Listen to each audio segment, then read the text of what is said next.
வருது அப்படின்றத பத்தி தான் ஒரு சின்ன செயல்பாடு. ஆற்றில் துள்ளியது டான்ஸ் மீன் அப்படின்னு எழுதியிருக்கேன். அது என்ன மீன்? யார் எழுதுறது ஃபர்ஸ்ட் வந்து?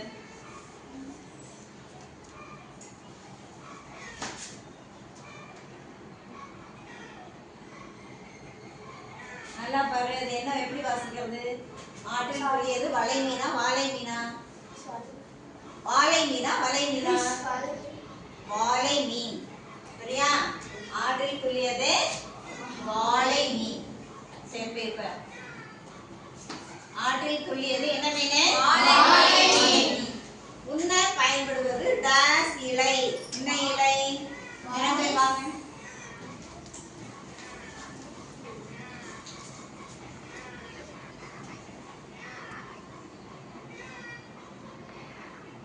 உண்ண பயன்படுவது என்ன இலை? வாழை இலை. சிங்கப்பூர் டாஸ் உண்ணி. என்ன உண்ணி? சுதீஷ் பாப்பா.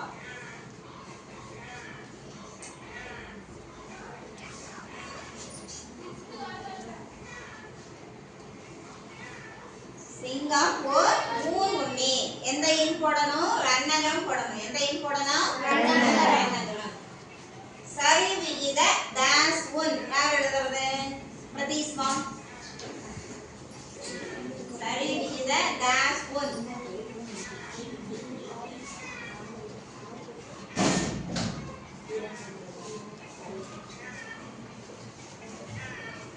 சரி விகித ஊன் ஒன். ஊன் தன்னகம் போட்டோம்னா அதுக்கு என்ன அர்த்தம்? உணவு.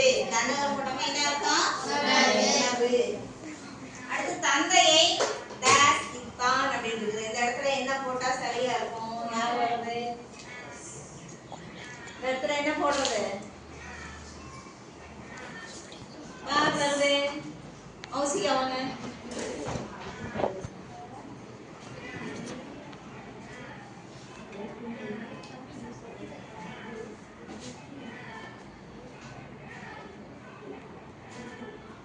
தந்தையை அழைத்தான். Very good. தந்தையை அழைத்தான். சிறப்பாக போடும். கடல் டாஸில் காலை நனைத்தேன். கடல் அலை. எதுல நனைத்தேன் அப்படின்றத வந்து எழுதணும். யார் எழுதுவது? எஸ் வைப்பா.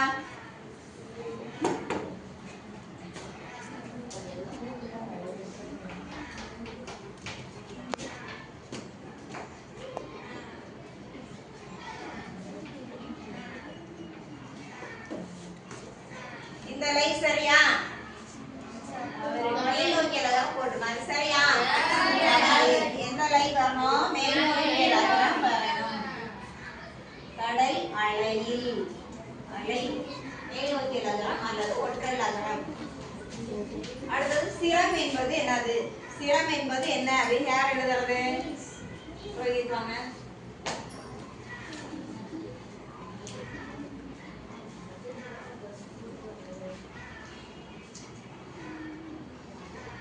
என்பது தலை. இலையின் வேறு பெயர் யார் எழுதுவது? தனுஸ்ரீ வாங்க.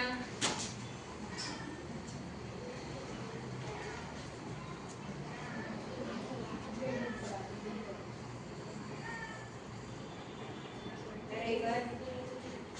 பூ டாஸ் வீசியது. சாம்சுதீப். பூ என்ன வீசும்? மனம் வீசும். எந்த மனம்?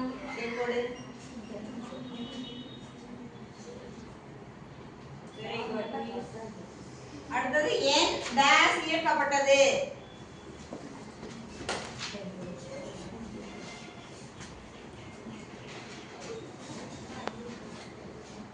என் மனம் ஈர்க்கப்பட்டது.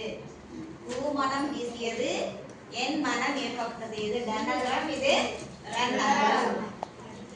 இன்று வாசலில் டாஸ் இட்டேன். யார் எழுதுறது? ஸ்வாதி வாங்க. இன்று வாசலில் டாஸ் இட்டேன். வாசலில் என்ன போடுவோம்?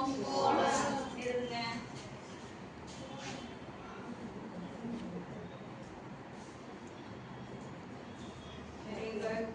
பந்தின் வடிவம். பந்தினுடைய வடிவம் என்னது? கோலம். யார் எழுதுறது? எழுதுறது யாரு? கனிஷ்கா வாங்க.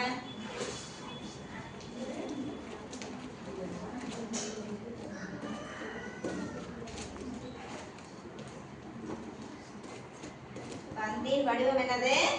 கோலம். இது ஒற்றர் லகரம், இது வருட லகரம்.